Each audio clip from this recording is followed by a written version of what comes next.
अजित पवारांच्या राष्ट्रवादीमुळे विधानसभेसाठीच्या भाजपच्या इच्छुकांची कोंडी झाल्याचं चित्र आहे।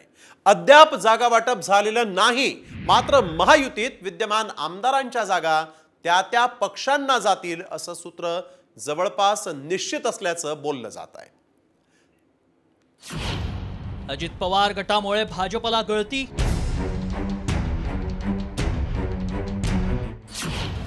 भाजपमधील इच्छुकांच्या मनसुब्यांवर पाणी, दादांमुळे संधी हुकणार, आमदारकीला मुकणार।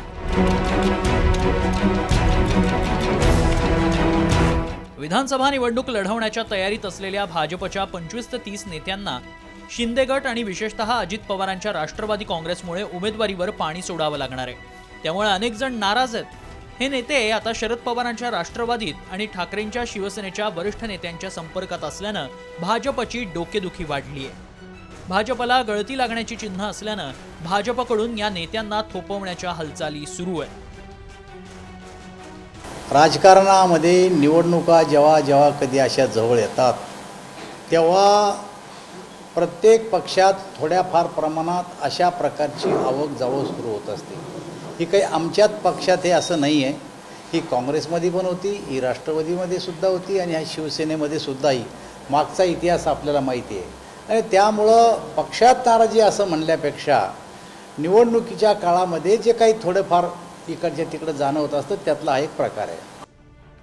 गेल्या विधानसभा निवडणुकीत भाजप शिवसेना युती होती, त्यामुळे शिवसेनेला मिळालेल्या सर्व जागा शिंदे गटाला हव्यात, तर राष्ट्रवादी काँग्रेसचे आमदार असलेल्या सर्व जागांसह आणखी काही जागांसाठी अजित पवार गटाचा आग्रह आहे।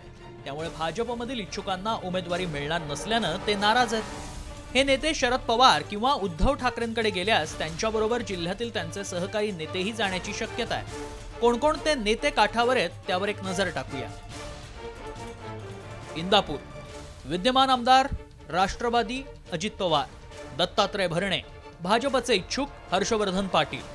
वडगाव शेरी विद्यमान आमदार राष्ट्रवादी अजित पवार सुनील टिंगरे, भाजपचे इच्छुक जगदीश मुळीक। अमळनेर राष्ट्रवादी अजित पवार अनिल पाटील, भाजपचे इच्छुक शिरीष चौधरी। कोपरगाव राष्ट्रवादी अजित पवार आशुतोष काळे, भाजपचे इच्छुक विवेक कोल्हे। कागलमधून राष्ट्रवादीचे आमदार हसन मुश्रीफ आणि भाजपला नुकताच रामराम केलेले समरजित सिंह घाटगे। महायुतीत जागा वाटपाची चर्चाही सुरू झालेली नाही, मात्र त्याआधीच नाराजांनी वेगळी वाट धरण्याचे मनसुबे आखलेत। त्यामुळे महायुतीतला पेच वाढला असून सर्वाधिक डोकेदुखी भाजपची वाढणार आहे। त्यामुळे भाजपला नाराजांना रोखण्यात यश येणार की मवियाला फायदा होणार याची उत्सुकता आहे। ब्युरो रिपोर्ट, साम टीव्ही।